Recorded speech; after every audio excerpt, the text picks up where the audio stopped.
হাই, কি খবৰ আপোনালোকৰ? আশা কৰোঁ ভালে আছে। এটা বিশেষ কথা মনলৈ আহিল আৰু কথাটোৰ লগত আপোনালোকে এগ্ৰী কৰে নে নকৰে সেইটো জানিবলৈ ভিডিঅ'টো বনালোঁ। কথাটো হ'ল যে যিবোৰ ল'ৰা ছোৱালীয়ে আচলতে অত্যন্ত মিছা কথা কয় তেওঁলোকৰ পেৰেণ্টছ কিন্তু বহুত বেছি ষ্ট্ৰিক্ট হয়। অনুশাসন মানুহক লাগে আৰু অনুশাসনে আচলতে ল'ৰা ছোৱালীৰ চৰিত্ৰ গঠন কৰে। মাক বাপেকৰ অনুশাসনে ল'ৰা ছোৱালীৰ চৰিত্ৰ গঠন কৰে, কিন্তু কিছুমান অভিভাৱক ইমানেই ষ্ট্ৰিক্ট হয় যে আচলতে তেওঁলোকৰ সন্তানে নিজৰে পিতৃ মাতৃৰ পৰা ইমান কথা লুকুৱায় যে লাষ্টত কি ক'ম, বহু ক্ষেত্ৰত তেনেকুৱা অভিজ্ঞতাৰ সন্মুখীন হৈছোঁ। নিজৰে লগ বন্ধুৰে হওক, বিভিন্ন ক্ষেত্ৰত দেখিছোঁ। একেলগে বহি আছোঁ, যিটো কথা মই মোৰ পেৰেণ্টছক কৈ আহিছোঁ যে মই ইয়ালৈ যাম, এইটো কৰিম, এনেকুৱা, কিন্তু সেই আমাৰ গ্ৰুপটোৰ মাজৰে এটাই যেতিয়া মাকৰ বা দেউতাকৰ ফোন আহে এনেকুৱা এটা মিছা কথা কয় যিটো ভাবিলে আচৰিত হৈ যাওঁ। যদি সোধা যায় যে কিয় ইমান মিছা কথা ক'লে, বোলে এইটো কৰিলে মোক গালি পাৰিব বা এইটো কৰিলে মোক বেয়া পাব।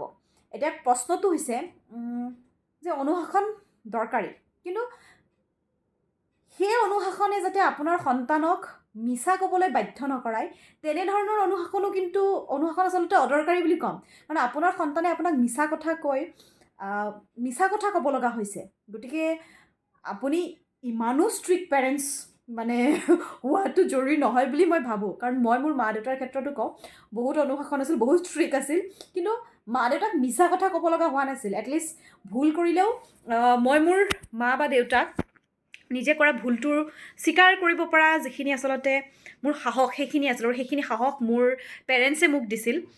গতিকে মোতকৈ বহুত অভিজ্ঞ লোক আছে, বা মই কোনো মাক দেউতাকৰ আচলতে চেণ্টিমেণ্ট বা ইম'শ্যনক লৈ এইটো কথা কোৱা নাই, কিন্তু নিজে দেখিছোঁ যে যিমান বেছি ষ্ট্ৰিক্ট পেৰেণ্টছ সিমান বেছি ডাঙৰ মিছলীয়া তেওঁলোকৰ সন্তান। কি ক'ম, जितनी स्ट्रिक्ट पेरेंट्स झूठ बोलने की टैलेंट उससे भी ज़्यादा है उनके बच्चों में। তো গতিকে আপোনালোকে এগ্ৰী কৰে নে নকৰে নাজানো, আৰু নিজৰ সন্তানৰ লগত ষ্ট্ৰিক্ট হোৱাটো কিমান পৰ্যায়লৈ জৰুৰী বা কিমানখিনি ষ্ট্ৰিক্ট হ'ব লাগে, গতিকে সেয়া আপোনালোকেও জনাব, আপোনালোকে কমেণ্ট কৰিব।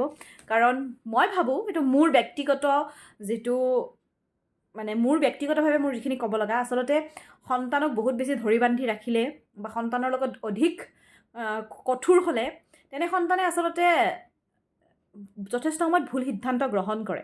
গতিকে আৰু বৰ্তমান যুগত নিজৰ মাক দেউতাক সন্তানৰ লগত বন্ধুৰ নিচিনা ব্যৱহাৰ কৰিব লাগে বুলি মই ভাবোঁ। কাৰণ আগৰ কথা বেলেগ আছিল, বৰ্তমান সময় সলনি হৈছে, আৰু সময়ৰ লগে লগে মাক দেউতাকৰ চিন্তাধাৰাও সলনি হ'ব লাগে। গতিকে আপোনালোকে কিমান এগ্ৰী কৰে মোৰ কথাটোত, যে বৰ্তমান সময়ত অধিক মাত্ৰা অনুশাসনে আচলতে সন্তানটোক কেতিয়াবা বিপদত পেলাব পাৰে নেকি, বা মাক দেউতাকে সন্তানৰ লগত বন্ধুত্বপূৰ্ণ ব্যৱহাৰ কৰাটো জৰুৰী নে? কি ভাবে আপোনালোকে? তেওঁক দাবী ধমকি দি গালি পাৰি বস্তুটো ঠিক কৰিব পৰা যায়, নে তেওঁৰ লগত ভালকৈ কথা পাতি বন্ধুৰ নিচিনা কথা পাতি বস্তুখিনি ঠিক কৰিব পৰা যায়? মোতকৈ যথেষ্ট অভিজ্ঞ লোক আছে এই ক্ষেত্ৰত, মোতকৈ বহুত বেছি জানে। গতিকে আপোনালোকে কৰিব। মই মোৰ ব্যক্তিগত যিটো কথা সেইটো আপোনালোকৰ লগত শ্বেয়াৰ কৰিছোঁ। গতিকে আপোনালোকৰ পৰাও জানিব বিচাৰিম যে এনে ক্ষেত্ৰত আচলতে কি কৰিব লাগে।